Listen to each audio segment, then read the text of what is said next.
Hi Caroline, can you hear me? Can you hear me okay? Yep, Right. coming through nicely. Thank you. Do a quick microphone check for the live stream.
Okay, good evening everybody and welcome. Nice to see so many faces here tonight.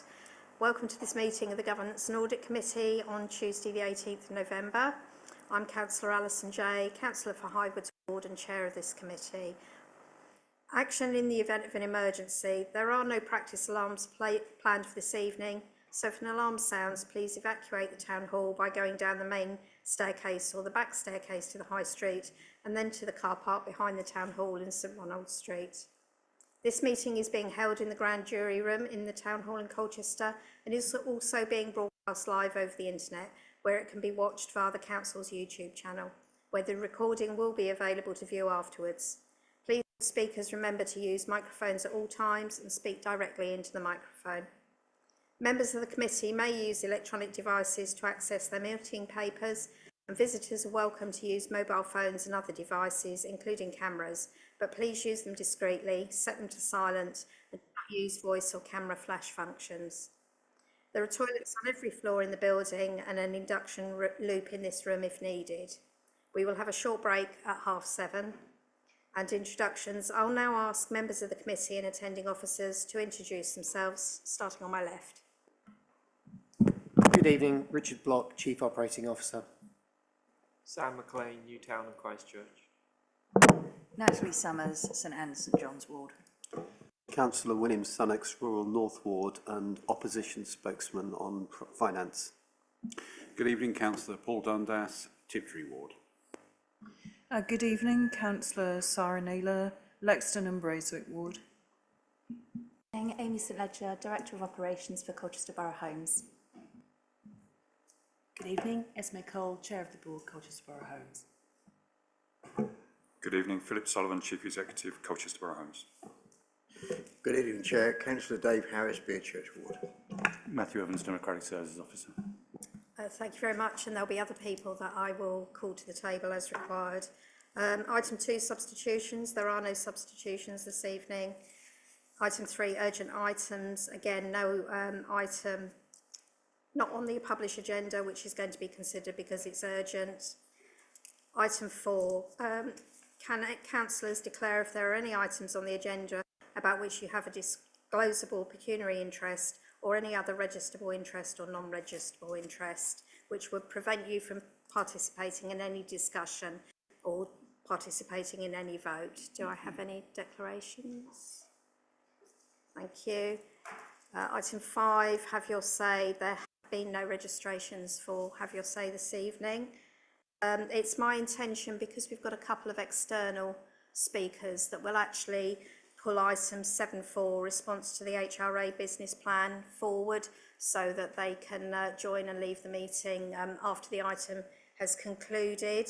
I think we will take the report as read. We don't need to any sort of overview. I'm aware that Councillor Sunnock will have some questions, but does anyone else at this point have anything they want to raise following the report?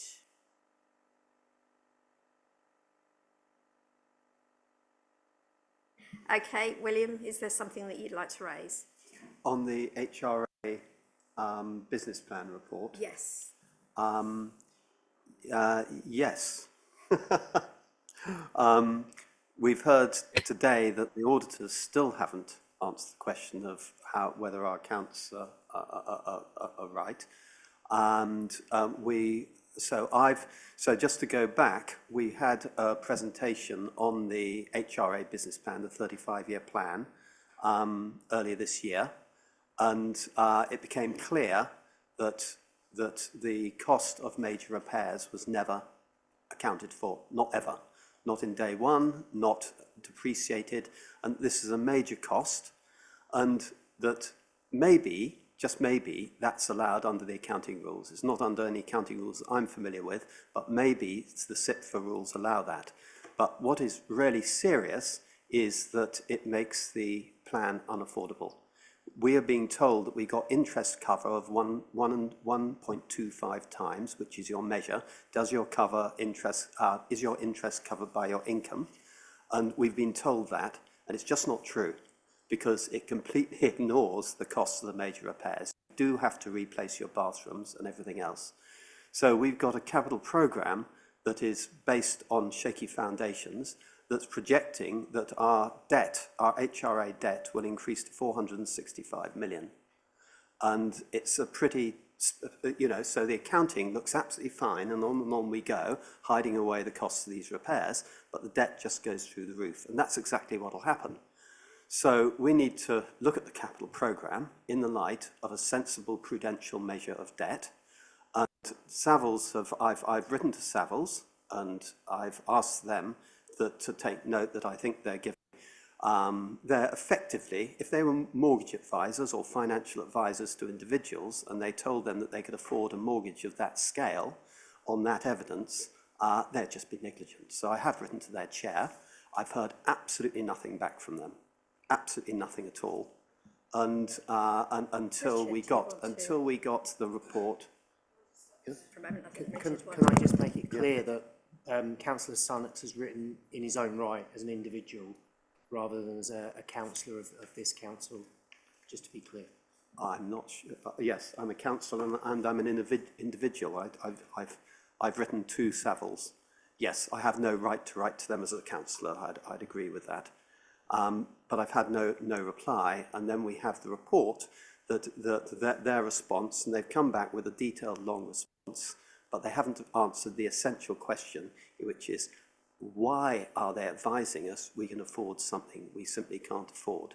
So that is the question that we have to put our mind to. My suggestion is that we say, oh, it's all a big misunderstanding, and that we then quickly review the capital programme into a sensible down to a sensible scale, and we start evaluating our HRA investments properly.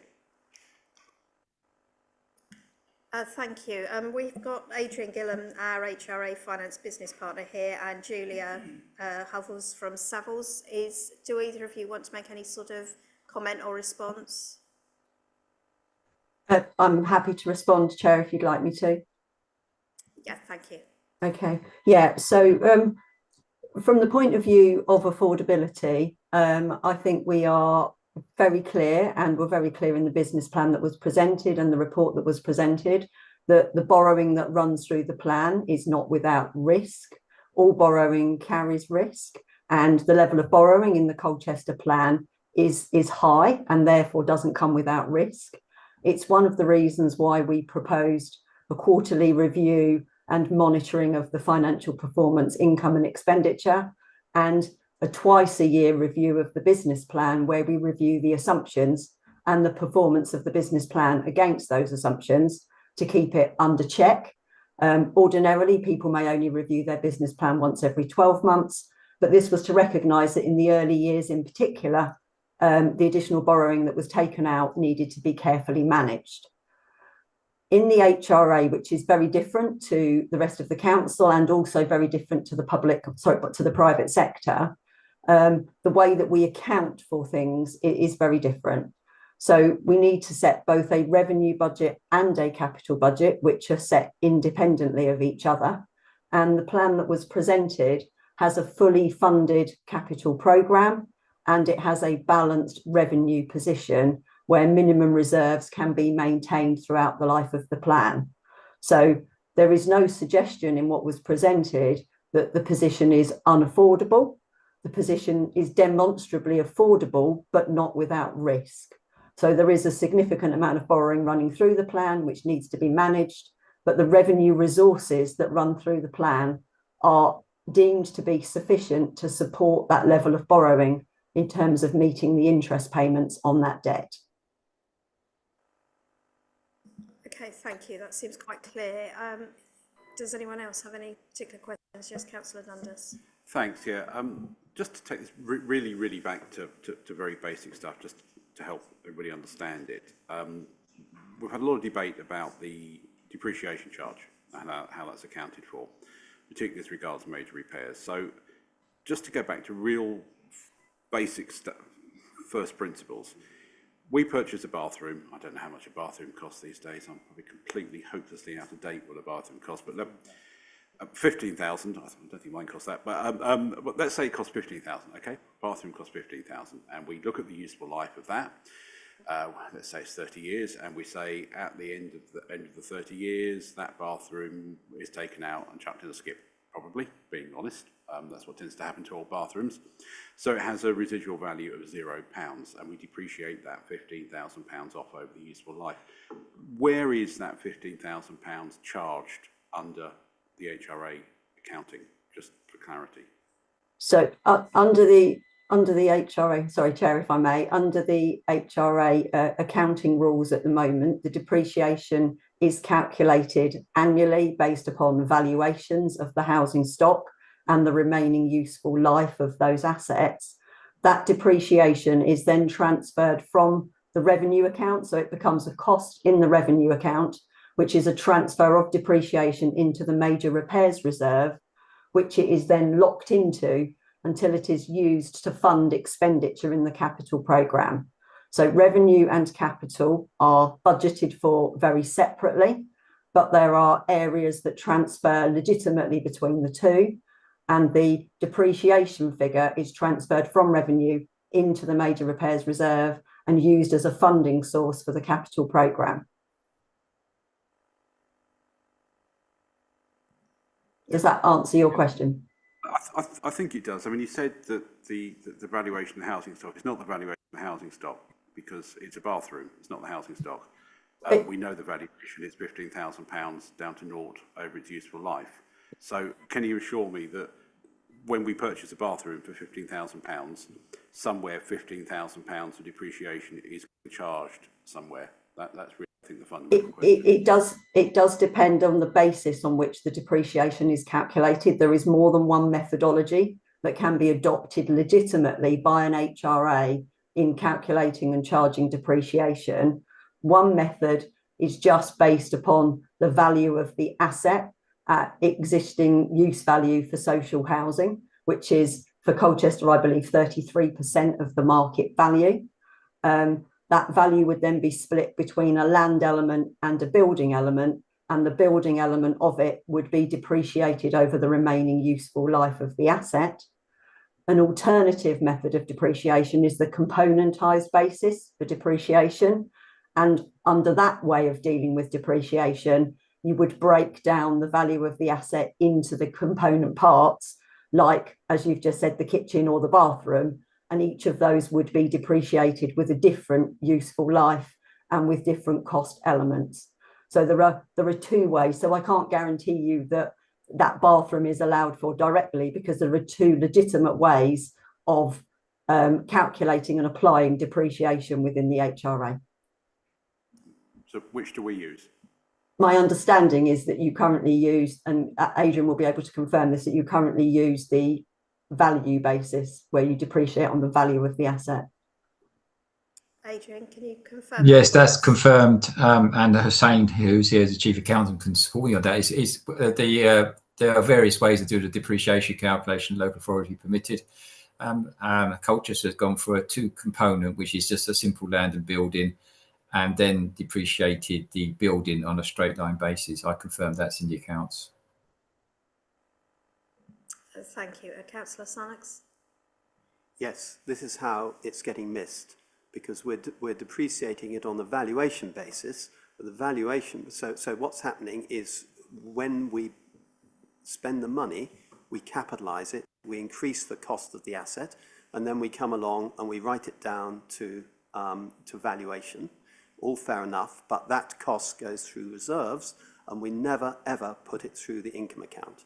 We don't put it on day one when we spend it because we capitalise it. We don't put it through later.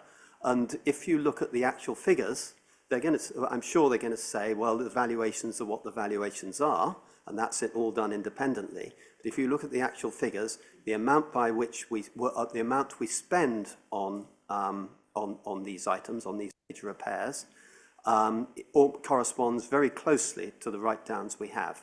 So it is effectively that we're writing off a major part of our expenditure through reserves rather than addressing it in the income account, and it wouldn't matter if we weren't using that to justify our capital expenditure.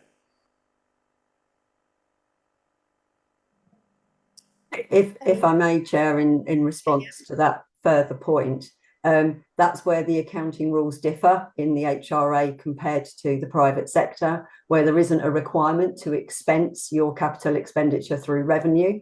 So the kitchens and the bathrooms are legitimately being funded from the capital budget, where a budget is set and approved, and the expenditure is being incurred through capital and is being appropriately financed, whether it's financed through the major repairs reserve, which has been contributed to by the depreciation, whether it's financed by revenue contributions to capital that the authority can legitimately make on top of the depreciation, or whether it's funded from borrowing. It's all legitimately funded and financed in the capital programme. So there isn't an accounting step missing from a local authority perspective.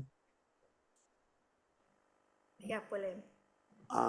I'm not going to argue with the local authority accounting, but I am going to say that we have to obey the laws of gravity, of finance, of cash, which is why we're showing this escalating debt in the business plan, shooting right through the roof. So we can have as many local authority rules and public sector rules as we like that allow us to do funny things, but it won't defy cash.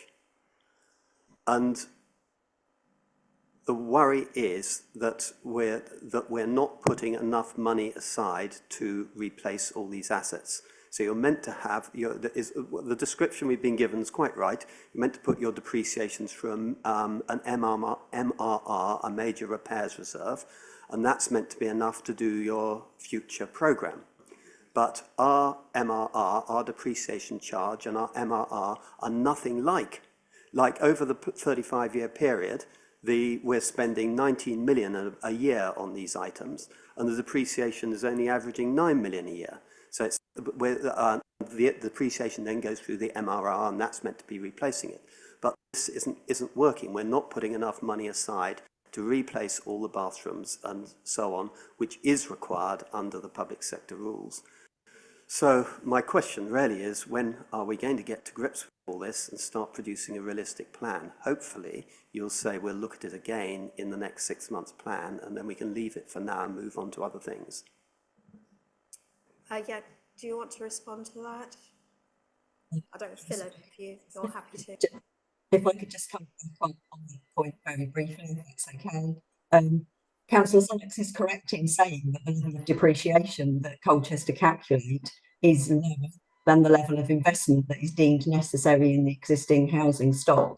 But the business plan also includes 145 million across the 30 years of additional revenue contributions into the capital programme to top up what goes into the major repairs reserve, to make sure that there is the maximum amount of resource available to do the work that's required under decent homes in order to maintain decency. And although there is a significant amount of borrowing through the plan, a good proportion of that borrowing actually relates to acquisition and development of new homes, and a smaller proportion of it relates to the need to borrow to complete the work on the existing stock. So although the depreciation is lower than the investment need, there is another source of revenue funding which is also being transferred across to capital to support the financing of the plan.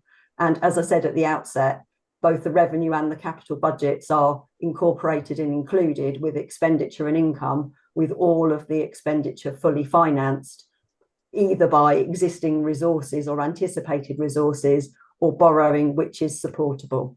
As I said at the outset, not without risk, but supportable. Thank you, Julia. I think that's really quite clear. Councillor Dundas? So just very briefly on that, and I get what you're saying and what Councillor Sonnix is saying. Basically, we're saying that you spend 15,000 on the bathroom and you've got to put away some money in your savings, which is the major repairs reserve, but let's call it savings for simplicity. So when it reaches the end of life at 30 years, forget about inflation, you've got 15 grand in the bank to buy a new bathroom.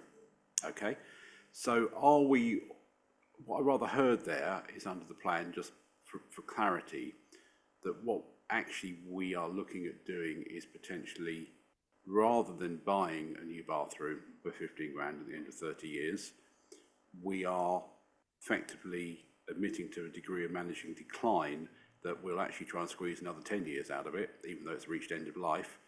Or at the end of the 30 years, rather than buy a £15,000 bathroom, we'll buy a £10,000 bathroom, because we are not planning to maintain our properties to the same standard that we do at the moment. Would that be a correct interpretation under the plan? Philip, if you want to. If I may, Chair, no, not at all. The level of investment that runs through the plan is the Decent Homes Plus level of investment that was approved as part of the business plan that went through in July of this year. And that ensures that all kitchens and bathrooms and Decent Homes components are replaced with like for like within the same timescales that they need to be replaced in order to ensure decency. It's just, to use your analogy of putting money into a building society account, the depreciation is transferring money every year into the major reserve as your building society account, and we're also taking money from the bank account in terms of revenue to top that up. So when we're paying for the kitchen, we're funding some from our building society and some from our bank, but there is enough resource there in totality to use your analogy.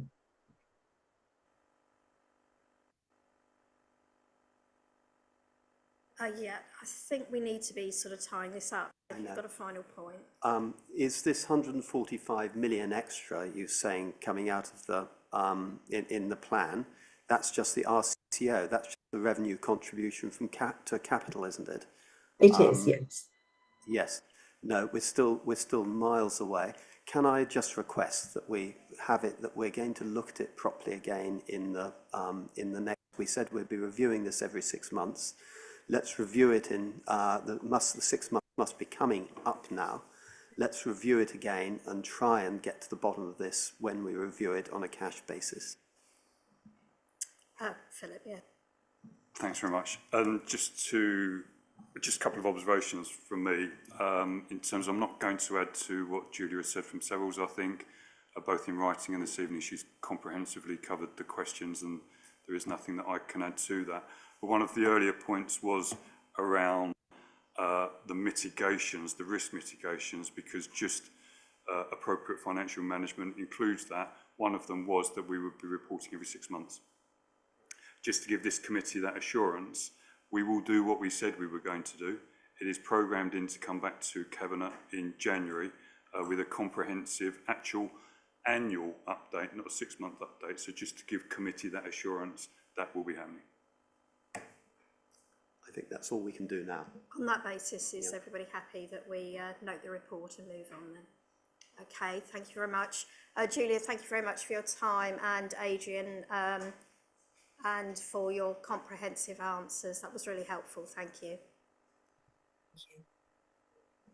So if we go back to the main agenda items, we're at item 6.1, social housing, the landlord performance for quarter 2, 25-26. I'm not sure who wants to pick this up. Philip, are you going to? Thank you. If perhaps I can start. And this is the quarter 2 landlord performance report. Amy will update in respect of key performance metrics and complaints in a moment. Then I'll update in respect of tenant satisfaction measures and the mock inspection update. And then Esme will cover aspects of additional assurance, Chair. Thank you, Philip. Thank you, Chair. So I'm taking the report largely as read, but I wanted to pull out a few items around the performance. In terms of performance generally, we're in a positive position. Where there are areas that are amber, they are heavily scrutinised, and we have clear oversight and monitoring in place. You'll note that our gas servicing has returned to 100% for the quarter. Where there are performance below 100% for the other compliance measures, asbestos and electrical safety, the committee will note the mitigations and plans for that. It's worth noting that our customer satisfaction with the most recent repair has reached 92% in quarter 2, and that maintains us at upper quartile. With regards to voids, Can I just stop you for a moment? I think we're getting some feedback, but I'm not quite sure where that's from. Do you know?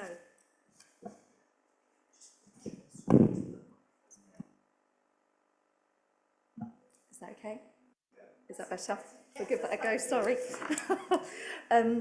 In terms of voids, we still are within our target of the 50 days, and it's worth noting that whilst we're at 41.74 days generally, this is a combination of both major works voids and also standard voids. And they sit very differently in terms of the timescale of relets. So we're looking at an average of 48 days for a major works void to be returned to us due to the severity of the condition of property or the works required, whereas a standard void is averaging 25 days across the quarter. So that's the difference there. One other thing to highlight is the homelessness performance. The number of households within bed and breakfast has reduced to 53 at the end of quarter 2, and the very latest is that we are at 36 households in bed and breakfast with no families in bed and breakfast for over 6 weeks, which is a national target. Moving on to complaints, in quarter 2, 92 stage 1s were reported and recorded, 29 stage 2 complaints, and we achieved our 100% response time. Communication remains a consistent issue, with the top theme of complaints and lessons learnt. Our lessons learnt are overseen by our corporate management team on a monthly basis. At the end of September, Colchester Borough Homes had 7 complaints open with the Housing Ombudsman and none with the Local Government Ombudsman. You'll see that for quarter 2, for 25-26, it's set out in Appendix 3. And finally, just to update you on the landlord performance report, it's within 7.3 and we are in a positive position against other landlords of a similar size, but also authority. Thank you. Thank you very much. Philip. Thank you. In terms of tenant satisfaction measures, just to highlight that it's a regulatory requirement to undertake these annually. The questions and the collection method, they're prescribed by the Regulator of Social Housing. The headline results for 25-26, as well as the preceding 2 years and the median benchmark, are provided in 8.2 of the report, Chair. If I can highlight that all 12 measures improved between last year and this year, and that follows 11 of the 12 improving between 23-24 and 24-25. I would say, I mean, that is very positive for the City Council. The recent decision taken as part of the HRA review, where we are changing our investment strategy in existing homes, to highlight that will no doubt put some downward pressure on satisfaction over the coming years. However, we will be putting together an action plan aimed at supporting continuous improvement so that we can do our best to improve those figures even more in the coming years. And then in section 10, there's an update on the action plan arising from last year's mock inspection. The action plan was reported to this committee in November last year, and oversight of its implementation was delegated in effect to the CBH board. You'll see in section 10.2 the one ongoing action. Board reviewed this last in September and was satisfied that the remainder of the action plan had been satisfactorily completed. And so this evening there is a recommendation, Chair, to this committee in terms of accepting that assurance. And then if I can pass over to Esme in terms of the additional assurance, Chair. Thank you, Chair. This is section 11 of the report, and this is the additional regulatory assurance that have come up from the CBH board. I'll take it as read, but I'll pull out 2 things. We've completed the annual self-assessment against the Housing Ombudsman Complaint Handling Code, and this has all been published. The board is providing the committee assurance that the City Council is now compliant with the code, but through that we have identified some areas for continuous opportunity and some things are being embedded, such as training. And just also on the customer data element, it's a requirement of the Regulator of Social Housing that we have an in-depth view into who is behind our doors, and it's been a real focus of the board to improve that. And within the local authority housing, it's also been an area of improvement for most providers, just because of systems and data and understanding hasn't been there. So we had an update recently on our customer diversity held by CBH, and we're sort of confident in the steps that are being taken, both from a sort of data CRM system and systems point of view, that we are making good improvements, and the improvements are being embedded. Thank you, Chair. Thank you very much. That's very comprehensive, and good to see the improvement results across the board. Has anybody got any particular questions? Yeah, Councillor Summers. Thanks for that. Really pleased to see the improvement in the homelessness, especially with families in bed and breakfast. And I know Beyond the Box has been a big part of that, so that's been a great initiative. I was just wondering what the reasons might be behind the increase in maladministration from 67 to 74%. I mean, I know we're still below the national average, which is good. I was just wondering, because complaints are obviously down, but maladministration is up, so thanks. So I think the general theme where we've been taking some steps to improve it has been around communication. You know, we've failed to communicate in a timely way, or to pick up on the issues in a timely way. So a lot of it comes back to communication. There was a Housing Ombudsman Spotlight report on that, National Spotlight report. We've used that. We've had 3 training sessions for staff specifically on that. I think it's premature to say this year, but certainly in terms of the feedback we're getting, I would very much hope to see that maladministration rate go down this year compared to last year. But it's a bit early, but just to give you that assurance, we are tracking it very carefully. Could I just add on that as well? I think that with the Housing Ombudsman Service demand, when it was initially launched, there is a significant lag with the determinations that we're having coming back. So we might have got maladministration for a case that was 2 years ago, but our processes and our investigations have significantly improved. So there is always going to be that slight lag with the detail and the determinations we're getting, but we are monitoring that. Thank you. Councillor Dundas. Yeah. Thank you, Chair. Yeah, just 3 quick questions, really. There's reference made to, I'm on the right paragraph now, of the percentage of our properties which don't meet decent homes. I think we were at 4.85%, targeting or hoping to be non-decent, sorry, as they're described, hoping to be 0 by the year end. Is there I'm guessing the answer is probably yes, but I could probably guess what the answer is going to be. Is this a wide range of different small issues across properties, or is there one single thing which is really restricting those properties from hitting the decent home standard? My other question is, or second question is, I think actually Philip made reference to in his presentation regarding changes to the HRA and tenant satisfaction. Are we just really wanted to know how we are communicating that, whether we are communicating that. Are we doing a degree of expectation management with our tenants?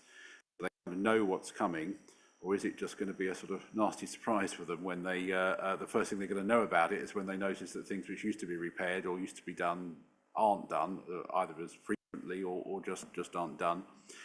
And my final question is in past presentations, I know we've had, I don't know if issue is the right word, but we've had commercial companies facing tenants basically wanting to put complaints or manage complaints forward on a, I don't know, I hate the term ambulance chasing because that's not really a very good term, but that's kind of what it is, presumably on a no-win, no-fee sort of basis. So have we seen a reduction in that? I'm looking at the report, I can't really see it mentioned as much, so I'd just be interested in an update as to where we are with that. Yeah, thank you. So in terms of the first one and the decent home standard, whether it's a wide range of issues or one main thing, it's a wide range of issues. So it's our kitchen programme, it's our bathroom programme, it's our window replacement programme. It's a wide range of investment in homes that have come to the end of their decent homes life. There are some individual properties that fail the housing health and safety rating system. If they're the top risk, they're a decent homes failure. They're the one-offs, but it is a broad range of issues. In terms of changes to the HRA and tenant satisfaction, first comment is that we consulted with tenants as part of the HRA review, and so they are aware from that consultation, those individuals involved of that, the direction. There's an article in the next Housing News and Views giving feedback specifically on that and the changes to the investment strategy. That's drafted, it's ready to go, so we are feeding back on that. I think you're absolutely right in terms of managing expectations, but just being open and transparent with tenants so that they know and they understand why. The third point in terms of disrepair cases, disappointingly, they're still out there. The sort of the no-win, no-fee solicitors. Recently we've got examples of that happening locally, so it's still a challenge. There is a national consultation that hasn't started yet on sort of some potential government action on this. The consultation hasn't come out yet, but we will contribute to that when it does come out. Councillor Naylor. Thank you, Chair. I'm just interested in the management performance summary and the homelessness indicator, which is red, and just to try and understand the nature of those households that might be in temporary accommodation. I just wondered if you could give us some indication of how many of those households, for example, are have a parent that has experienced domestic abuse.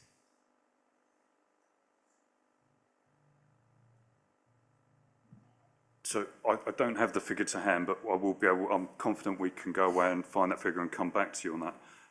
What I would say is that it's changed probably in the last year, 18 months, where government guidance changed on that, so that there used to be a need to, right or wrong, be an element of vulnerability as well as a victim of domestic abuse. The government, through its guidance, took away the vulnerability factor so that effectively we owe that duty for victims of domestic abuse. I don't have the figure to hand, but we can certainly go away and come back to you on that.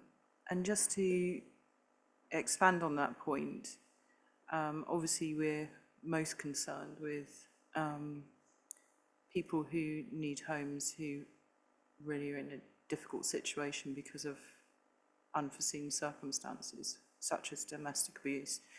But also, could you just talk me through what this authority's policy is around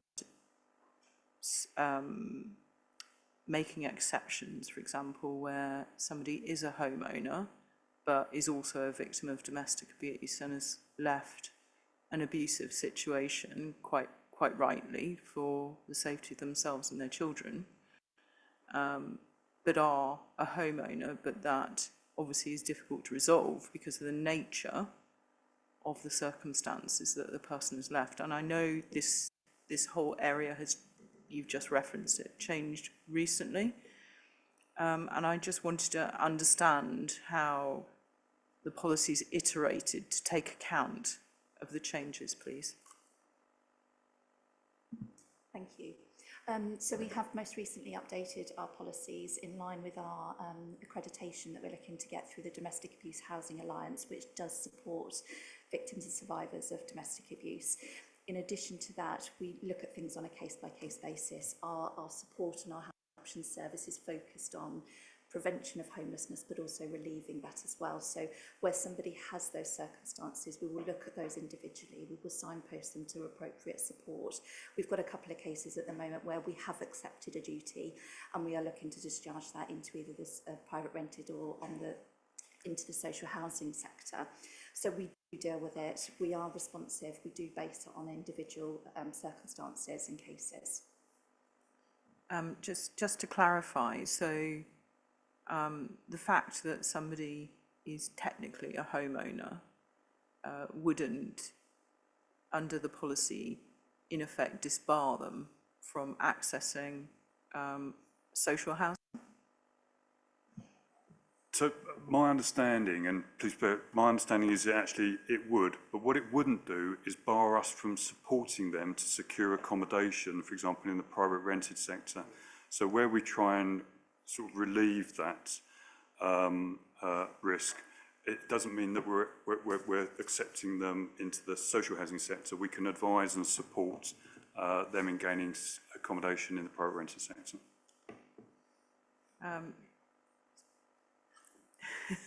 Thank you.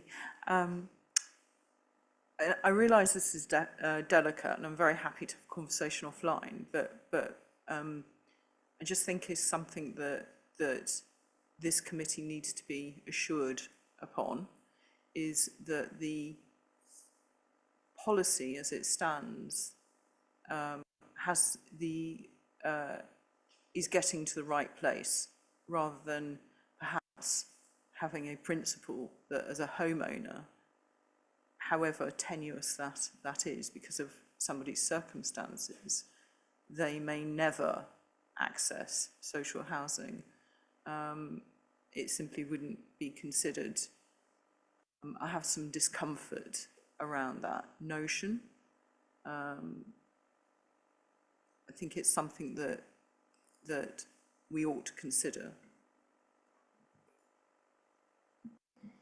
I wonder if it would be helpful if we work through a couple of examples where we've had those kind of approaches into the team, and look at sort of not individual details, but the circumstances around that, the advice provided, and then kind of the support either to resolve the homelessness situation, or a remedy that means they're very entitled to accessing that home that they are jointly responsible for. In this meeting or outside of this meeting, yeah. Chair, with your indulgence, it's something that I'd like to keep open, if we may, as a committee. I suggest that we take concerned. it offline, but yeah. perhaps report back to G&A, because it's obviously interesting, particularly if there is some sort of policy change. Yes, I think, to my view, there's some anomalies here that give me discomfort. But we need obviously some background information on, do you want to? Thank you.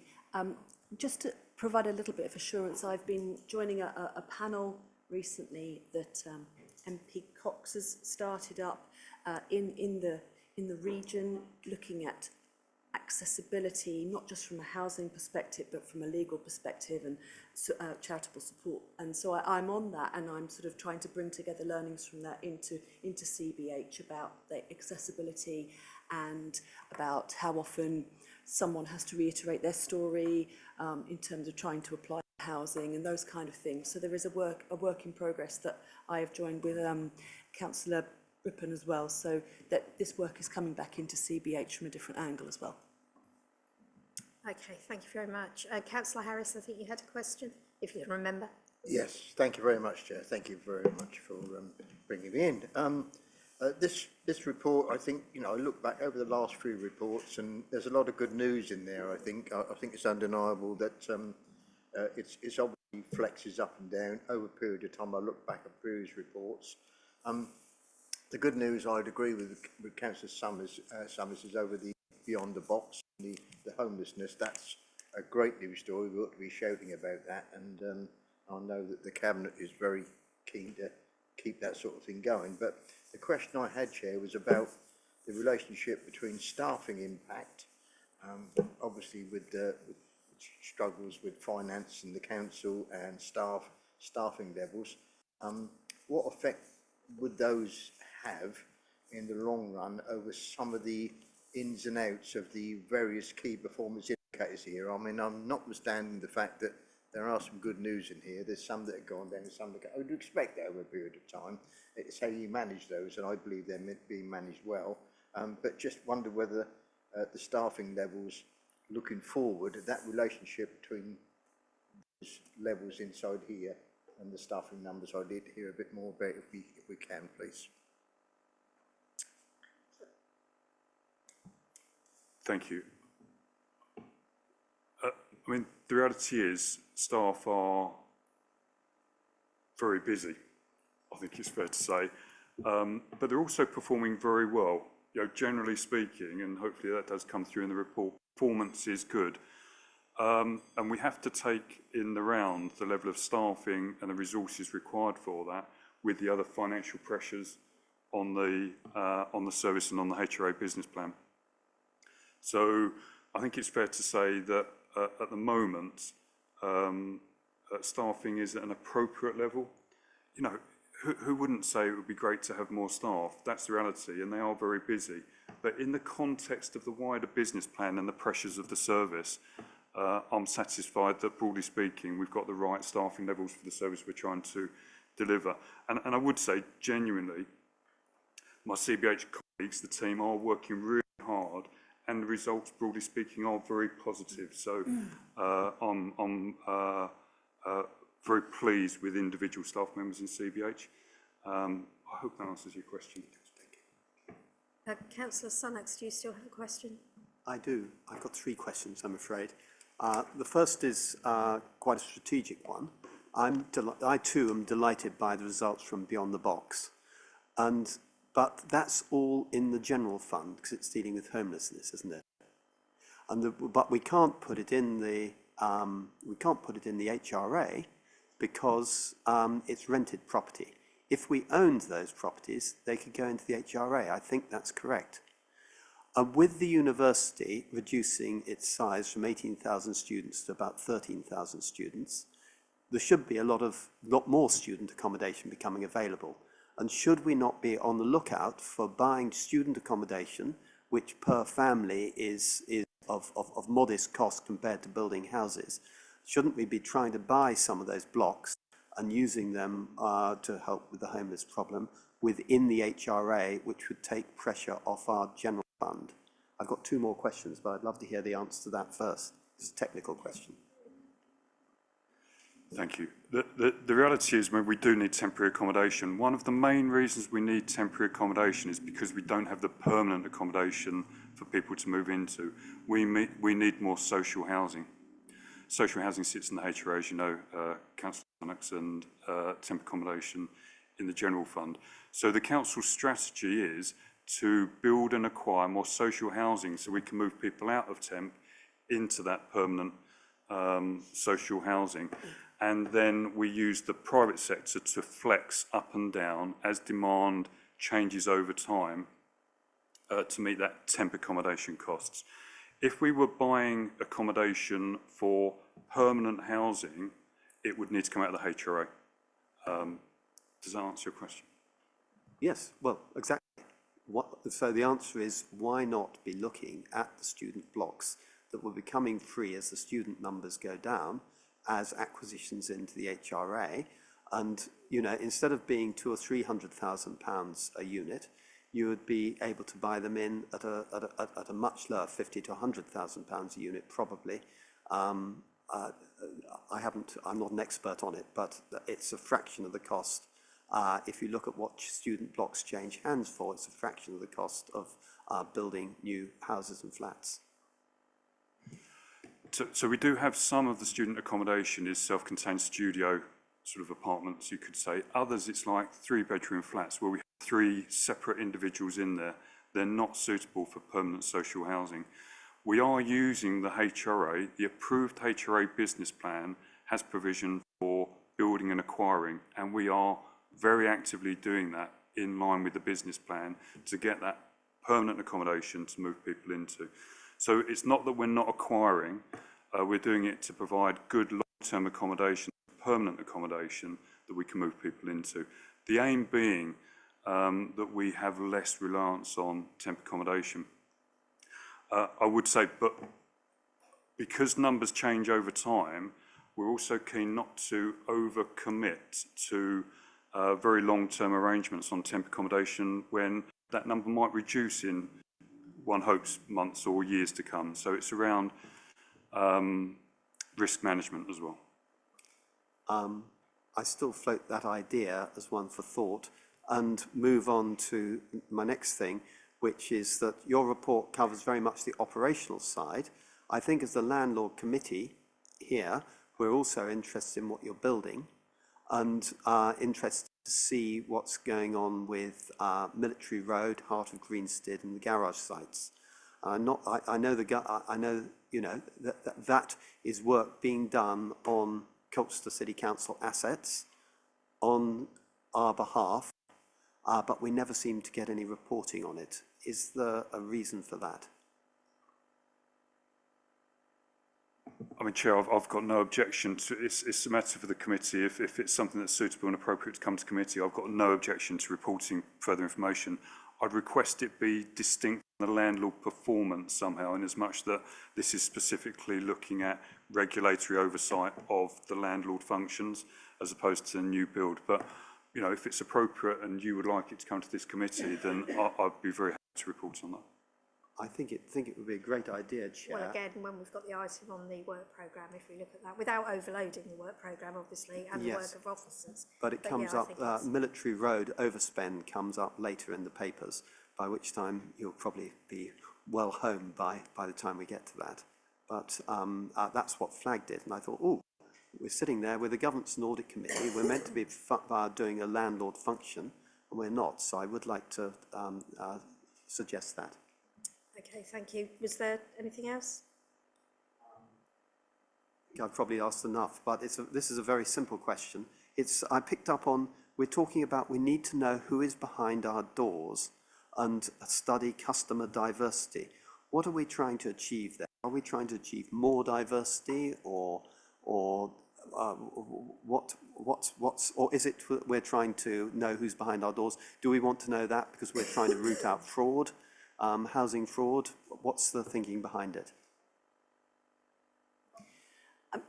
I think it's multifaceted. It's understanding who's behind the door in terms of vulnerabilities to ensure that we're providing an equitable service, and amongst other things, knowing who's behind the door. Is it who it's supposed to be? You know, all of those things. But it's supposed to give us that really detailed, granular picture of all of our residents, so that we can ensure that our service that we're providing is the right service for everybody. And it goes hand in hand with certain things that Philip's been doing, working with the NHS to understand, is there a physical need behind the door that we need to be responding to? Yeah. And you'd hopefully pick up on fraud while you're doing that as a side benefit. Yeah, Philip? We have ongoing tenancy audit work carrying out, so we have a rolling 3-year cycle where we visit every property. That's one of the purposes of that. Okay, thank you very much. And presumably that looks at the sort of long term, doesn't it, where the profile's changing, so you're getting ageing with different requirements, and okay, that's lovely, thanks very much. Subject to any recommendations, is everybody happy to note the reports and the updates provided? Okay, thank you very much. Well, thank you very much for your time. That was really useful. Thank you. Okay, moving on to item 7.1, which is the External Auditor's Draft Annual Report for 24-25. Emma Larkham from KPMG is here to join us.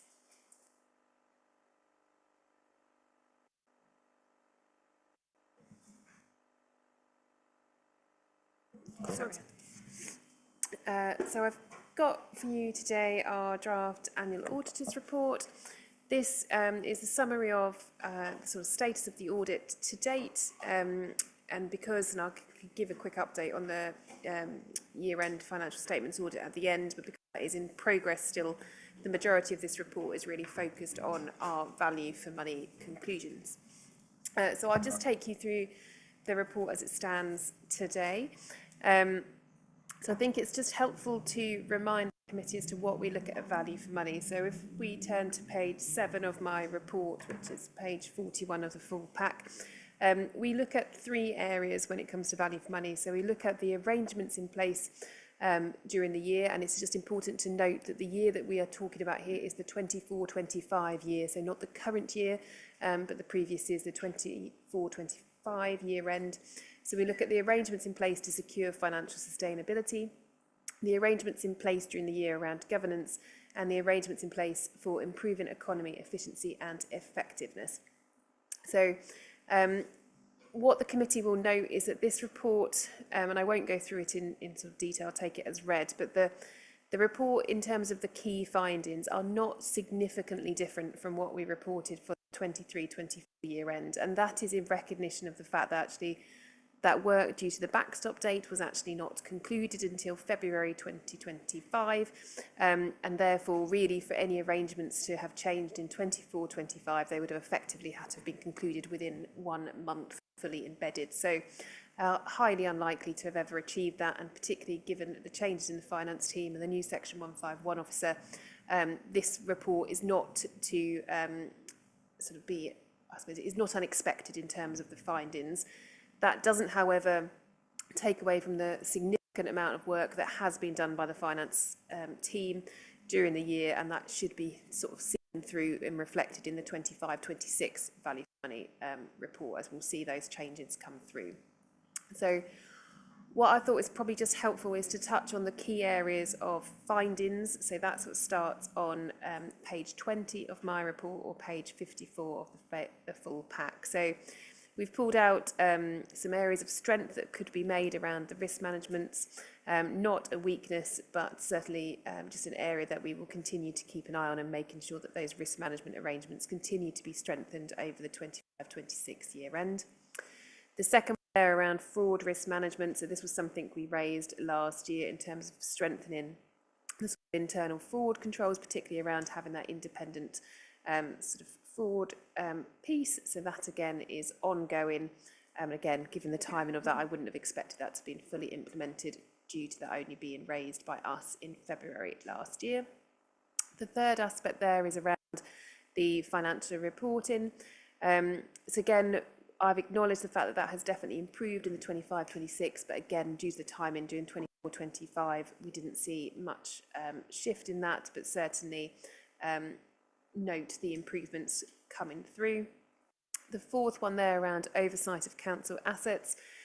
This is just again in recognition of the fact that there was a report that the council had from SIPFA and from EY, noticing some improvements that were required to be made in terms of the governance over the landlord model.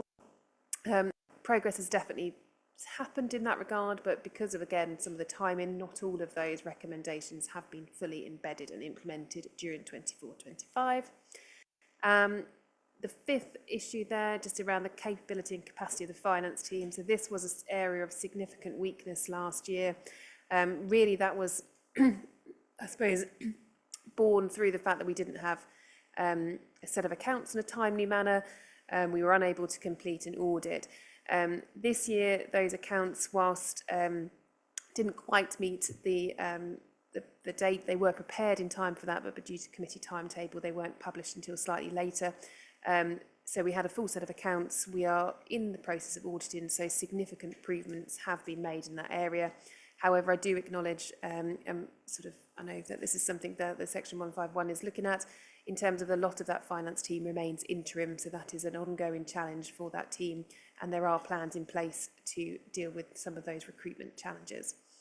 And the last point there is just around the Northern Gateway. So this is an area which we are continuing to look at around the governance and oversight of that programme, and our audit work in that area in terms of the accounts is still ongoing. So I'll pause there for comments on the value for money report, and then I'll give a brief update on where we are for the accounts, if it's helpful. Thank you very much. Has anybody got any comments at this stage on the report? Doesn't look like it, so if we could move to an update. Anna, yes, did you want to comment? Just to pick up on Emma's point about the interim team, yes, we do have a lot of interims, but I just want to assure you that I'm with SLB's a lot of conversation and discussion and SLB's approval. We've gone out to we're currently in the process of running a permanent recruitment campaign. We have 6 roles out, and we are hopeful we will convert some, maybe not all, but some. We're starting the interview process for 3 of the senior roles: the chief accountant, who will also be the deputy 151, the senior finance business partner, and the capital and treasury manager. We have got a shortlisting meeting next week, and we're going to do round 1 of interviews on the first week of December, and the rest will follow. And then my role will go in after around after the budget's done in about March or April. I'm not an interim though, I'm a fixed term contract, but still, I'm not a permanent member of staff. So I just want to assure you we're very cognizant of the fact that we've got a lot of interims, but we are hopeful to convert for next year. Thank you very much. Does anyone have any particular questions on that?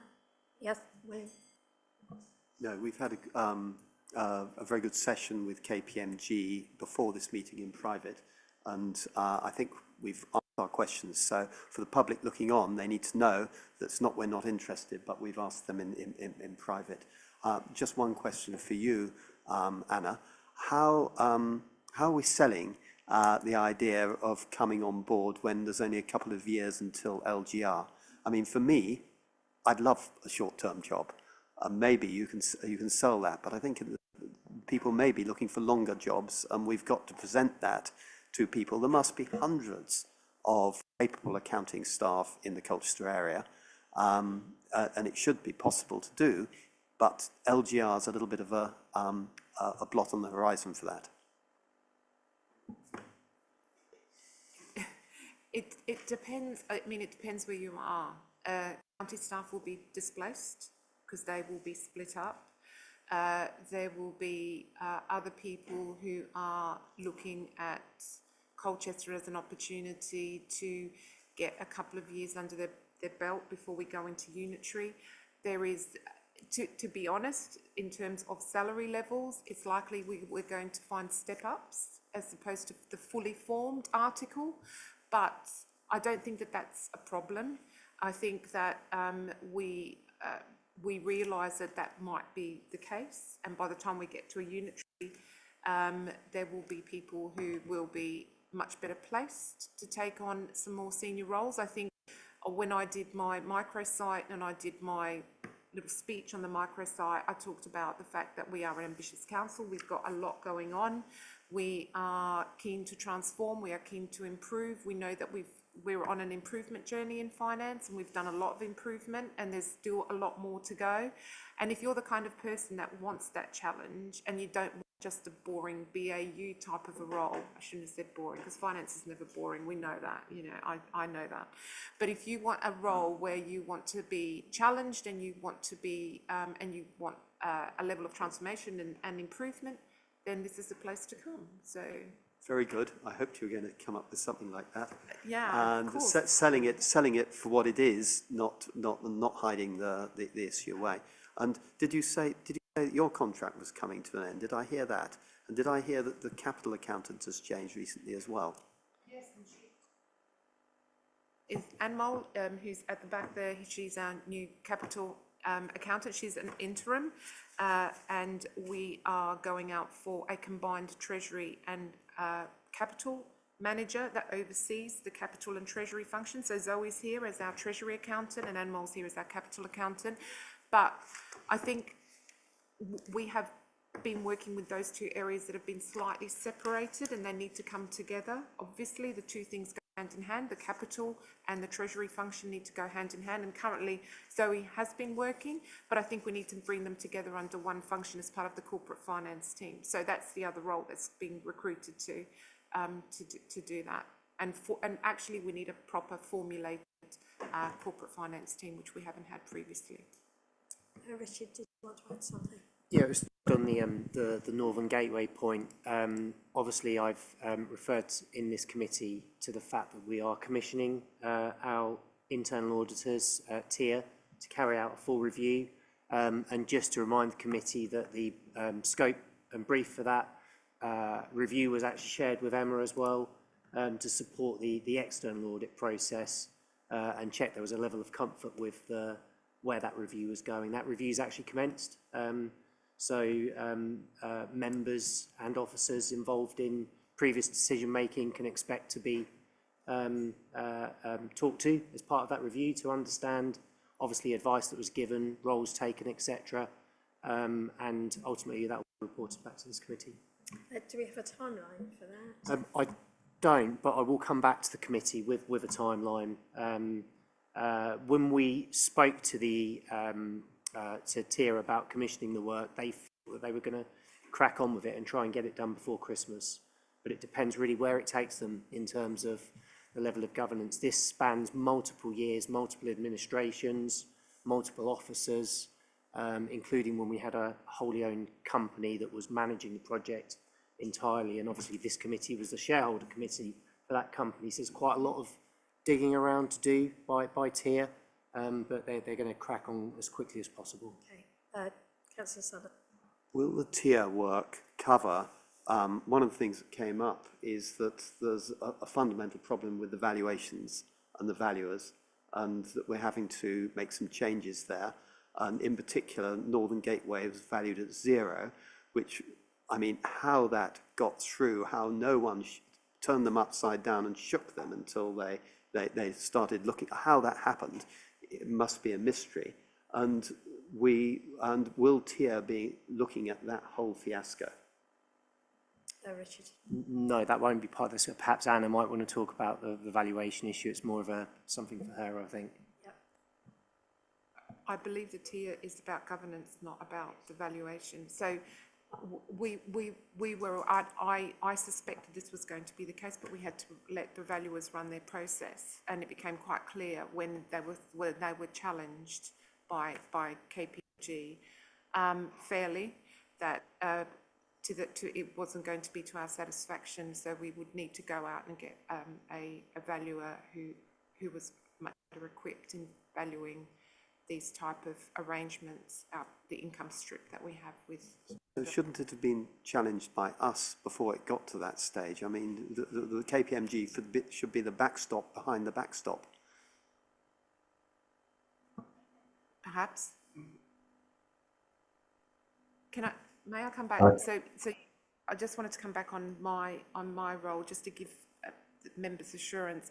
I'm contracted here until August next year, but I'm contracted on the basis that when my replacement is found, that I leave, and that's fine with me. And I just want to assure you that obviously I won't do what was done to us, and we'll make sure that there is a proper handover in place and there is enough of a lead-in time for somebody to come in and get their feet under the table before I were to exit. So I want to assure you of that. Thank you, Anna. Hussein, did you indicate that you wanted to speak? Yeah, it's just in relation to the valuation. The valuation was challenged by our team from the start due to obviously publication deadline. We did publish the accounts with the valuation we had, and it was always in our intention to get KPMG's view on the valuation. MPS valuation was reviewed by SIFA as well as the valuation office, and they didn't find any major issue with the basis of the valuation. Doesn't mean the valuation was accurate, but that's as far as they can go. So the challenges have gone through before KPMG, but ultimately KPMG is our external auditors, and their views are what we kind of was waiting for to confirm whether we need a second valuers, just to ensure that we don't just action evaluation unnecessarily. So which is what we're doing right now. Okay, thank you very much. Councillor Harris, you had a question? Yes, thank you very much, Chair. Thank you. Before I ask the question, I just want to make a couple of comments, really. For me, Anna and team and committee, where we are here, I think there's a lot of work still to do and a lot of finalising to do. I understand that, and I've got confidence in the team because of what you've been saying over the past few weeks, Chair. But for me, I just wonder whether Anna or somebody, Richard, would like to comment about the comparison between this report and the 2024-25 draft annual report and previous years, where I felt, and I know others around this table have, a lot of frustration that we had sort of awful feelings about this, not knowing. And I've got, hopefully I've got a lot of confidence in this, and you're going to give me that confidence, I'm hopeful, because I think that we're in a better place than we have been for some years. And I think that's in no small part to the team that you've got around you here. And I salute what you're doing there and keep going. I know the report says a lot in there that work is continuing, and it does say that a lot of the pages there. I'd expect that, of course I would, but it's only draft, isn't it? It's working towards an iteration that I think we can all buy into. So I'm really looking for Vision Chair, really for reasons to be cheerful about this. Is that the right word to put it? Thank you. Thank you very much. Yeah, I think we can all say that there's been a big improvement in the financial reporting and the depth of the information. And even if we're getting the bad stories, it's good to know the bad stories and how, you know, even in terms of the valuation, to understand that that's understood and how we're moving on from it. Yes, Richard. So yes, it's a step change from where we were, but I want to reassure the committee we're not resting on our laurels. There's work still to be done. A lot of hard work has been done, but we now need to build on that and continue to, you know, develop that even greater confidence and assurance from our external auditors. But from where we were, it's a paradigm shift. I just want to repeat, Chair, my praise for the team. I think you've done well. Okay, thank you very much. I mean, I think, are we happy to note the report and move forward with the next item? Okay, thank you very much. Thank you, Anna. Thank you, Emma, for coming along. Okay, so the next item is the Q2 Budget Monitoring Report. Yeah, Caroline, I know you've been online for a while waiting. If you can give us your overview, please. Okay. So I will give a high-level summary, starting with general fund revenue. So the Q2 position did worsen by 0.4 million compared to Q1. There have been some ups and downs in the service. One of the notable ones is corporate landlord, but again, that's testament to the work that everybody's doing, because we've done a thorough audit in terms of rent repayable and the rent situation. So part of the ongoing finance work we've been doing since Q1 is really getting into the numbers and making sure we're understanding our reserves and grants position and we're forecasting as robustly as possible. Hopefully you're seeing that in the quality of the pack. So the gross position is a 6.8 million overspend, but with an application of reserves and grants to the tune of about 4.3 million, we come in at a current gap of 2.4 million, which we are trying our best to kind of reduce that. And there's various strands of work ongoing. So that's the high level overview on the revenue. There's also now an additional slide on slide 4, which shows you the gross and net variances in each cluster and how we're drawing down on our reserves. So that's going to be in the pack moving forward.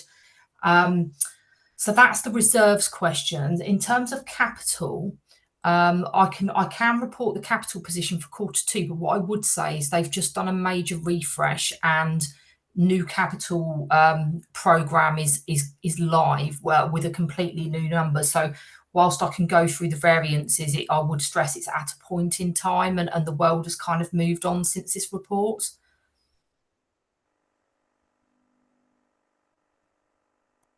Okay, thank you very much. Presumably the updated capital programme that will come in the next report. Correct, yeah. I'm happy to take any specific questions if anybody wants any, to ask anything. Okay, Councillor Dundas. Yeah, just a couple of comments. I mean, it's clearly a significant overspend, 6.8 million.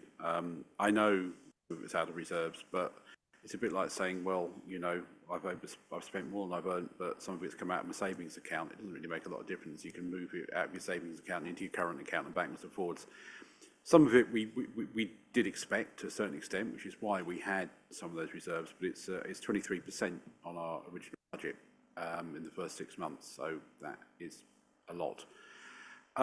Just a few questions really. For a number of years now, we've had an overspend on temporary accommodation, chiefly around housing.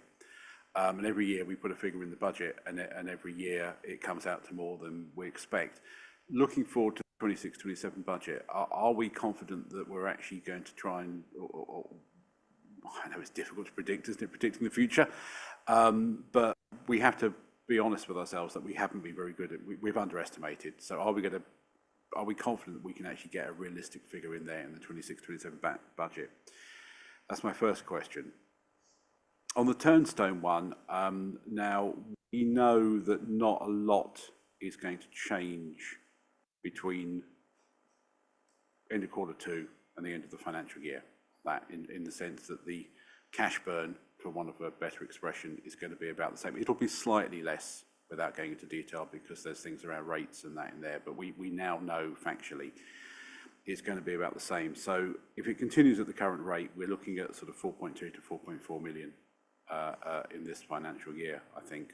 It's a bit strange because some of that is money we'd actually had as a positive figure in the budget as income, isn't it? It's not all loss, if that's the right word. So we started out with 4 million in the reserve. We used 1.7 million last year, so that would seem to imply we're going to be about 2 million over that 4 million on the reserve. So how are we going to account for that, really? And would it also be fair to say, and I said this back at the beginning of the year, you know, we put a positive figure for income in against Turnstone in the February 2025 budget, knowing everything that we did about what was going on there. And I said it in this committee at the time, why on earth are we doing that? Because it seemed to be fundamentally misleading, and it's actually made the loss there look worse than it is, because we had to then put a figure to take that positive income out. So yeah, would it be fair to say that was a really rather inaccurate and in hindsight, well, not even hindsight, because we knew the facts at the time. We shouldn't have done that, you know, to put that in on that. On sport and leisure, it's a bit disappointing because that has been the last couple of years an area we're really trying to target in terms of performance, particularly around bringing in new people, new managers and new things. So it's disappointing that we're not hitting our targets there. What actions we're actually taking? You know, what proactive for the last 6 months of the year can we do to get that better? And as an overall figure, if you look through the figures, we've got a number of negatives in there which are contributing towards the deficit or the variance. They're quite large figures, a lot of them, sort of 0.3 million, you know, the hundreds of thousands, a lot of them. And then we've got some positives in there, but unfortunately they tend to be quite small, you know, 30,000, 60,000, 59,000. Are we being realistic in what we are saying savings and heads of service can deliver? You know, and have we really been honest yet with residents about what tangible changes, if changes are going to go, particularly if they're going to happen in year to try and bring this budget back into line a little bit, that what residents are really going to see? So I guess they're my questions on temporary accommodation, the percentage overspend, Turnstone, sport and leisure. Did you want to do the budget setting one, Anna, and then I'll do the other revenue ones? Is that a good way to answer? Yeah, if you just let me come in first, Caroline, thank you. No problems. Just a couple of points. Homelessness, we can only go by what the service tell us. I understand your point, and we gave it a very thorough going over. You'll see when we do the budget report for next year. We've been realistic, but there is a lot of work at the moment going on to contain the costs. So it would be unrealistic to put in a saving, and it would be unrealistic to show an increase because they are working hard to cost contain. So this is what's going on in homelessness. It's cost containment, which is very difficult to see in here. But that's how it's being dealt with. But we report what the service tell us. We challenge, of course, we do in finance, and there's been a huge amount of work you will hear when we set the budget next year about what's happened there. With Turnstone, there's been no discussion about being £2 million over, but there's a lot of work that's gone on in C&G Leisure Park. And we are constantly speaking with the estates, and we review that at every month. What I can talk about is next year, and we inherited these budgets. We all inherited these budgets, so we just need to be clear about the situation moving forward. There's a lot of risk in these numbers. There's a huge amount of risk in these numbers. And we can keep throwing money at this, but we have to be realistic about making sure that we manage the risks in this area, but right across the council as best we can with a finite pot of money.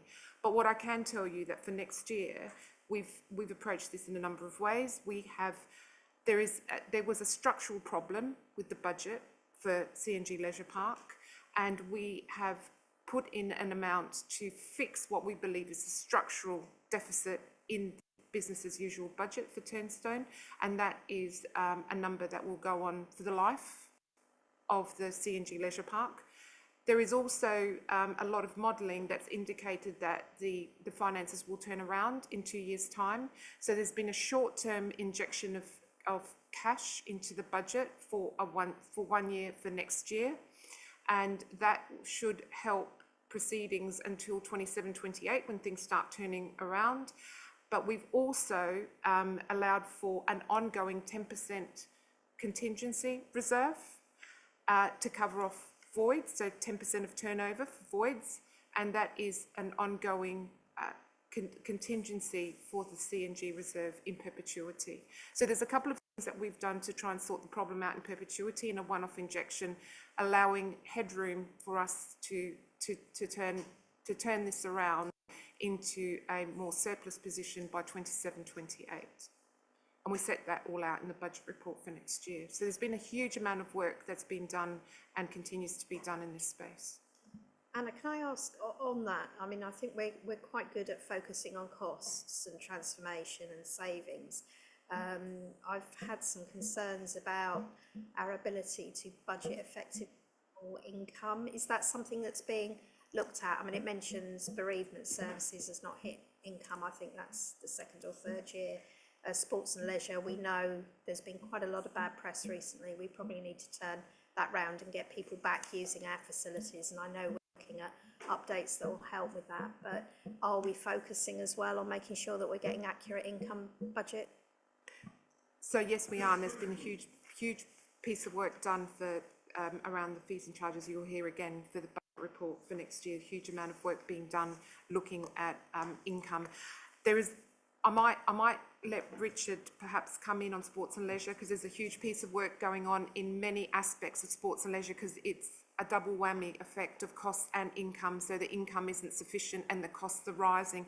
Before I do come in though, so and I have to be honest and open about this, and we did talk about the interims, but finance is a big contributor to the overspend, and it is, and I can't apologise enough, but you all recognised, and KPMG told the committee some time ago and numerous times that we had to invest in finance, and you can see that now. My only mitigation, the only game in town, is to convert it into permanent, for me to have a chance of bringing that back into a more stable level next year. But there is a structural problem with the finance budget, as there is a structural problem with the corporate landlord budget, and we are rectifying that next year in the pressures. But for this year, unfortunately, we have to live with what there is, with the knowledge that next year we will address the structural problems in both of those areas. Richard, do you want to pick up the... Yeah, so the specific element of sport and leisure, there is a very detailed improvement plan that's been put together regarding sport and leisure. And again, in the budget, you will see some proposed capital investment into particularly Leisure World, which quite frankly needs it. So there's capital investment, but also management improvements that are being overseen by someone who's got considerable expertise in the industry, who's working with us on an interim basis to resolve that service. On the homelessness point, and it's not an excuse, but no one's really got this right across the country. All the big councils that have had significant demand have seen demand outstrip the budget, and we will keep making that case to government that this is a pressure that's really tricky for councils to manage when we are actually overspending. So it's not just us; it's a national problem in terms of budgets not meeting demand. And I'd just say as well, I know there's been discussion about the fact that this year, there will be a call on reserves just to balance off this budget. I think there are some mitigations that Anna will be able to explain that will help us this year on a one-off basis. And then hopefully we'll be able to provide you with reassurance through the budget that's coming forward that the structural issues that Anna's referred to will be dealt with in the budget for next year. Yes, Anna. and thanks for reminding me, Richard. So yes, what you haven't seen here is that there will be a significant benefit coming through in month 7, and you will see that in Q3, which you won't see until January. But in month 7, there are some capital receipts that are being projected to come in, and the process has started of bringing in capital receipts over the course of this year and over the MTFF. We're Patricia and her team on assets disposal are projecting to bring in £41 million of capital receipts, and they will have significant benefits on our borrowing costs. And Hussein has meticulously applied those capital receipts to the areas in which they will give us the greatest benefit in our capital program to the shortest life. And that, plus the fact that we slipped in the capital program last year, plus the fact we're going to get in-year capital receipts in 25-26 of about 5 million, we are going to make quite a significant dent in our retrospective MRP. And that will come through to the tune of about 800,000 in month 7. So you're going to have a significant benefit in month 7. And that's all being equal, of course. And of course, if we can contain further costs, then that benefit will be more significant. And if it goes up, obviously we'll eat into that. But also, I created a £1 million contingency at outturn last year. And so that £1 million will go to the bottom line if it's still obviously over £1 million. So the amount we need to go to the general fund for will be significantly reduced. Okay, did we want to go to Caroline first before? Did you have something to add for some of the other questions? I did, if that's okay. It was just with regards to the comment on reserves. I think it's important to note that when the budget was built, the reserves usage should have potentially been baked into that. So I think it's important just to stress that actually, whilst it looks like a big reserves usage number, it should have been part of the kind of budget build setting, and it should have been baked in. So I think I just wanted to sort of make that point. Really, that was it. Thank you very much. Yes, Councillor London. Thanks for that. Firstly, delighted that our budget amendments, Conservative budget amendments for the last 2 years are being adopted. We've been saying that regarding the capital expenditure and the MRP to bring down the pressure on the revenue budget, and that's a very welcome move. Yeah, I mean, on Turnstone, you know, we are where we are on it. I mean, I think there are a lot less unknowns now on it. We could probably predict within about £100,000 what the outturn will be 31st of March 2026 in terms of what it's cost us over the year. And it would improve quite dramatically, I think, from April, May going forward without going into the details. But we will have burnt through the reserve plus some, so we're going to have to account for that. My guess is probably would have used the 4 million originally in there, plus about another 2 million, I would think, by 31st of March 2026, my back of the envelope calculation says. But that I welcome what you're saying on it, because I think that it probably will come good in the end. It'll take time, but it will become much less of a drag going forward. Sport and leisure, I mean, I welcome what I hear. I mean, being frank, we have heard it before. Okay, we've heard that new managers are going in, changes, and we never seem to quite manage to get it to perform how we would wish. Part of that might be because we haven't got the actual offering, and that might be due to lack of capital investment. But equally, perhaps we haven't admitted that in the past. So, you know, I would support capital investment where it can be justified. Absolutely. Temporary accommodation, quite agree. You know, it is difficult to predict, and budgets are budgets. We have to be honest about that. So look forward to seeing the budget setting process, and yeah, we'll see where the rest of the year takes us. But thank you very much for your answers. Okay, so any more questions, or are we happy to note a yes, Councillor Sunnocks? Yes, yes, I too am pleased that the budget amendment's beginning to come through, and I'm pleased that we've got sort of much clearer reporting now. And I want to focus on two figures. One is the 6.8 million, which no doubt you can see that being plugged as Turnstone comes online. And I've seen lots of these schemes, and I'm an optimist in the long term about it. The accounting is all over the place on it, but the commercials should come right once we've got cinema in. And so we shouldn't write it down too hard. The 6.8 million, it's a budget shortfall, isn't it? It's not a deficit, 'cause we haven't got the income figures in here. I want to echo Councillor Jay's point.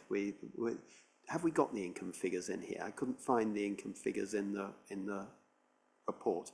Which income figures? The income, so the amount we collect from council tax, the amount we get from government grants, we normally have those on the same table. Yeah. Sorry, you are right. We're working on those corporate figures, and they will be part of the next. They'll be there next time. Yes. But I think I'm right in saying that 6.8 million broadly is going to flow through to being a deficit. That is the amount we've spent in excess of what we received this year. It's likely, yes. And costs are going to go up, blah, blah, blah, for next year's budget. It's going to be a hell of a job to close that gap, however much reserve accounting we do, and we can only use the reserves once. So we will be, it'll be interesting to see how we can close that, but it's a bad place to start if that's where it is. But we all know we can't. We have to have a deficit budget, so that gap has to close one way or another. And if we get as we get closer to year end, we will see, and I'll make the determination about the use of the contingency. But it's likely it's going to have to be applied. As I said, I'm a big contributor. Finance is a big contributor to that, and there is nothing there's nothing I can do to change that this year unless a load of us just walk away, which I know you won't. Don't want do us that. to. Don't do that. No, we're not planning to. Of course not. So it's likely we're going to have a gap. It's likely we're going to have a gap at year end, and it's likely we're going to have to go to general fund reserves, but it will not be for 2.4 million. I'm sure of it, because the MRP benefit will be significant, and we've got £1 million of contingency. So the amount we need to go to general fund reserve will be lower. Also, one of the big things we're addressing this year are these structural deficits in corporate landlord. Turnstone is one of those, even though it's separate to this conversation. Turnstone, corporate landlord and finance are three big structural deficits that we've been carrying this year that we will fix next year, and will fix permanently as part of the pressures in the budget setting process addresses those to the extent that it's possible, given all of the calls we have in a finite pot of money, and we need to apply in the best way possible, because we can't possibly mitigate every single risk, but we need to be aware of it. And a lot of the work we've been doing with SLB and with Cabinet has been to making sure that we're planning ahead and knowing now where the potential risks are, so we know where we have flexibility and when we need to move money around, which I'm not sure was done to the same level of rigour as we've done this year as part of budget session. Certainly the target and the strategy seems to be a lot clearer, and we seem to know where we're going a lot more. I've got one other question, and take you to page 91 of the report, which is the council house, the HRA capital expenditure. The council house new build, we got an overspend of 1.2 million on primarily Military Road. I guess it's the same point as I made earlier. We really ought to be, as governance and audit, we ought to be asking about whether those schemes, Military Road, Heart of Greenstead Phase 2, and the garage scheme are delivering houses at cheaper than we could buy from the market. And very important to put in the opportunity cost of the land. In other words, if the garages are there and yielding an income, then they have a value. And that should be put in. And I think we ought to be looking very carefully at whether our own build developments are giving us housing at a competitive cost to buying on the open market. I think that's a very important question for us to look at. We'd have more houses if we could do it cheaper. Just a final question then, Actually, it's more of a comment, really. I meant to say earlier, you mentioned, Anna, around the finance costs, which we can see in the report. But let's be honest, you know, we had 4 years with no audited accounts. We were receiving budget monitoring reports 4 months after the end of the quarter to this committee. You know, we know something had to be done. So I just wanted to reassure you, at least as far as I'm concerned, and I hope everybody on this committee, you know, you're not going to get comments and criticism around that, because if any committee knows what trouble we were in and that we had to do something, it's this one. So I just wanted to reassure you on that point. Councillor Corey, did you want to just come forward? Thank you, Chair. I could have come forward sort of 45 minutes ago, but I didn't, because I've got confidence in the answer that the financiers have been given. And I just wanted to echo that, really. And the last point that Councillor Dundas has just made, we have been having to invest and turn around some of the deficits in terms of finance, but in terms of capacity too, and in terms of confidence. So I can now much more confidently sit there, either come forward or not. And each time I thought I could come forward. But the answers have been given really clearly. In terms of what I wanted to say, not just thank you to the team and the finance team that are here today, but those that have done the work behind, but also the corporate landlord team as well, which give us such greater confidence on the assets, and turning those around into a much more commercially focused piece of work, really, much more than we've ever had before. And it is about that investment that is going to be turning around over the next year or so, and right-sizing the finance team that Anna has been doing, and the same with the corporate landlord. That investment is turning around already in terms of revenue, and in terms of capital uplift, and in terms of disposals. So I am much more confident now. And the last thing I'd say as well, with the point Councillor Sunnox you made, we're starting this budget process not only with an estimated budget gap, but also a very clear estimation of cost pressures as well, in terms of 2.5 to 3 million cost pressures, looking at the services, being honest about those, and a sort of a more typical budget gap. So we are estimating a wide gap that we need to sort, and that is going to take fundamental transformation.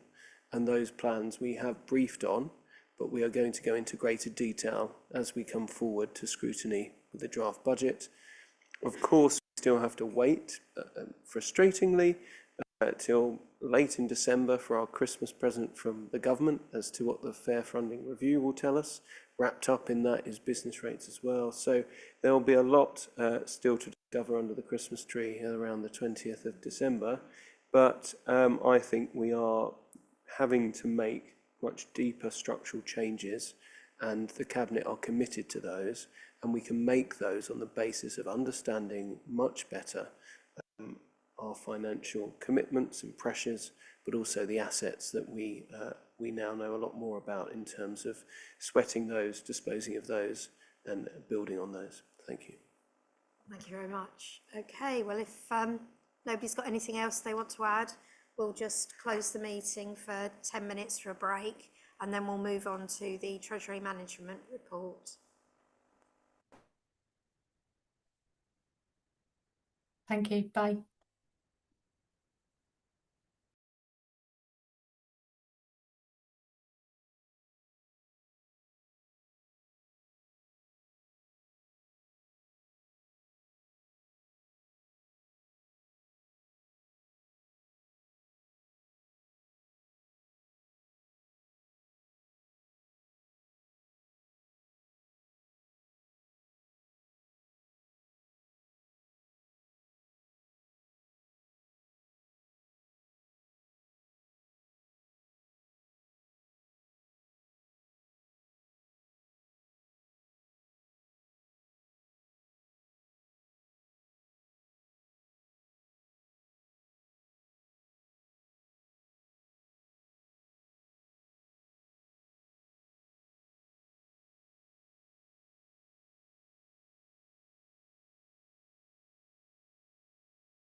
everybody's ready to start again. We're at item 7.3, which is the Treasury Management Mid-Year Review for Q2 25-26, and I think Zoe Latham is here to give an overview, and Anna will as well. Thank you. Thank you very much, Chair. I wasn't planning to say a lot on this report. I know we came to you last time, and this is a work in progress. So what we've tried to do, Zoe and I, is to provide more information. We told you last time that we were going to look to improve, to let you know when the likelihood was we were going to borrow, and Zoe has done some work in terms of trying to hone the cash flows, trying to get more detail, trying to get a more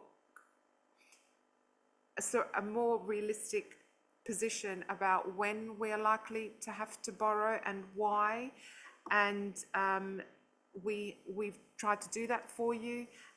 We've also gone away and had some conversations with our Treasury advisors, and we're going to meet with our Treasury advisors more frequently, and we are trying to take more of a longer term view of the cash flows.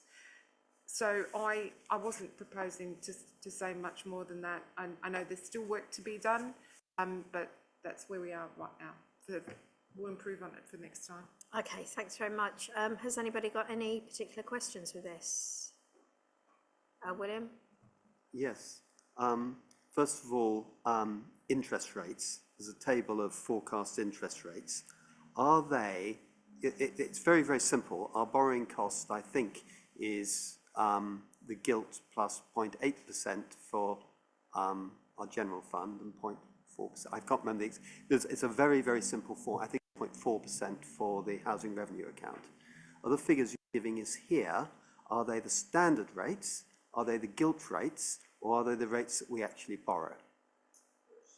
This is the table on page 100. The table is... On page 100, table 1. Yeah, the table is supplied to us by our Treasury advisors, MUFG, and the table is the PWLB minus certainty, so minus the 20 basis points. So that'll be gilt plus 0.8%? Yes. Yes, okay. Okay, good.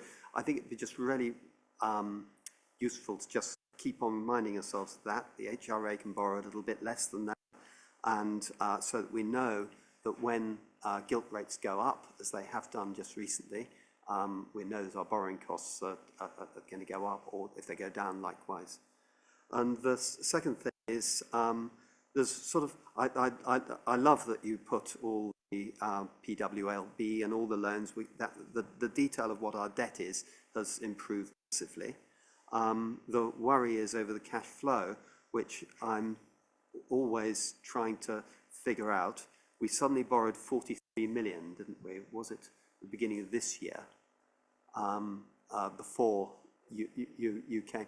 Have we figured out what that was for and managed to reconcile that back? No, not yet.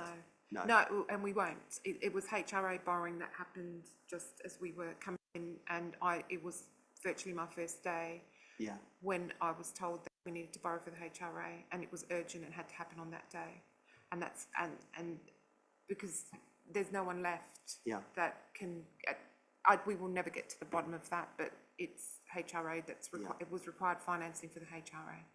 But and that's fair enough. But I think that going forward, we need to, when we've had cash flows in this report before, we haven't got one this time. When we've had long-term cash flows, they've been in a language where there's not one single line that I can relate to anything, not one line, and where one report says that our borrowing in 1 year is going to be 147 million, another one says it's going to be 65 million.